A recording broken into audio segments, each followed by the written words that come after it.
So here we have the two shipping containers. The one is much older. That one right now is storing primarily Good News magazines, French hymnals, books for distribution. This one right now primarily has tools for our farming, construction, like that. So it was,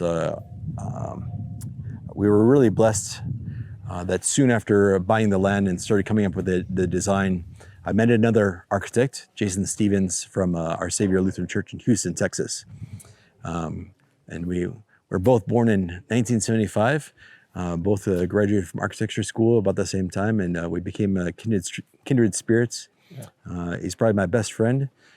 So he came out here, and over there where you see those tin houses. Yes. So after I built, after the tent, I stayed there just for a few weeks before we built this, and I was living there for 9 months in these tin houses.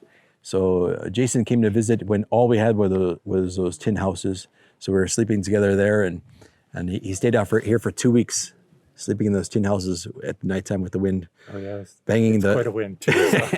banging the tin sheets, and I was trying to convince him. I didn't think it was quite possible to move his family from Houston, Texas to Africa to help me out, because I couldn't do everything by myself. Yeah. And when he arrived here, and I can't remember if it was the first or second night, and he was on his phone, and he had just gotten an email from his wife that they got an offer on their house. So he said, "That's a sign. I'm moving to Africa."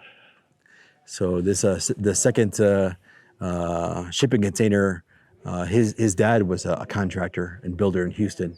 So his father had died just before he moved over here, and his mom donated all his former tools, and so those tools have been a blessing to this school, to help build the school, and also Jason's was a great blessing to take all my scribbles and use his time to put everything into AutoCAD, and then to work with our contractors he was more the project manager to carry all the things out. And in an architecture firm, you have different people doing different aspects of the design and carrying out the construction.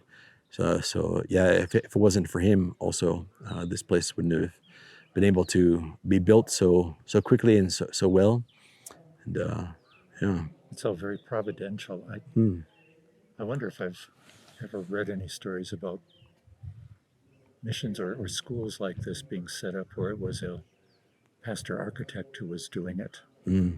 That's got to be a rare thing. Also, it's so sensible, right? But obviously, proof is in the pudding. Yeah. Well, it definitely wasn't my plan. I didn't grow up a Christian. I can tell you that story some other day. Yeah. But it was when I was studying architecture in Aristotle University in Thessaloniki.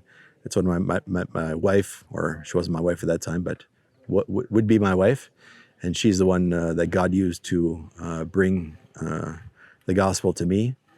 And she kept telling me how important God was to her, and I said, "That's nice, it's nice, dear.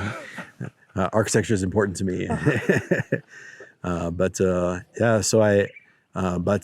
gospel really struck my heart because I wasn't in a good place in life, just looking for something more meaningful than what Heidegger and Derrida had to offer. Oh, I had to get that in there.